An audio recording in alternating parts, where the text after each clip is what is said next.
C'est la deuxième fois que l'association Parc organise un chantier naturel.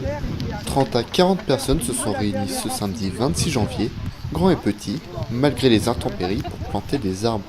Le parc Belvédère a eu le droit à une seconde vie grâce à ses habitants qui luttent contre la construction d'une piscine olympique à l'endroit même où il reste encore un peu de verdure à l'île.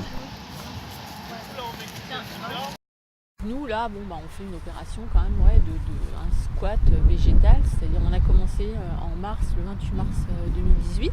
On a planté tous les arbres que vous voyez là, ça vaut le coup, si vous allez en haut vous verrez. Oui, j'ai vu tout à l'heure, je pensais pas qu'il y On en a avait planté déjà. plus de 200 arbres, 80% ont repris, ce qui est vraiment beaucoup.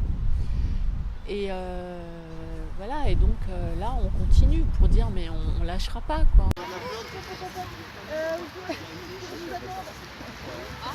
Si ne rien lâcher passe par mettre les mains dans le cambouis, ou plutôt dans la terre, les volontaires, eux, se sont organisés pour aménager le parc selon leur goût.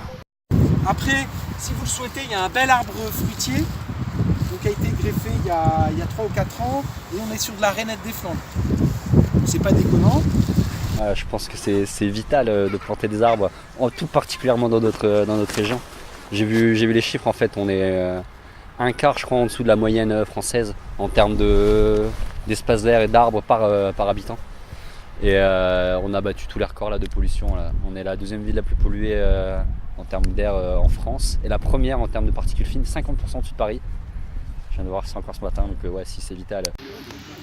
1700, c'est le nombre de morts prématurés dans la métropole lilloise dû à la pollution de l'air en 2018.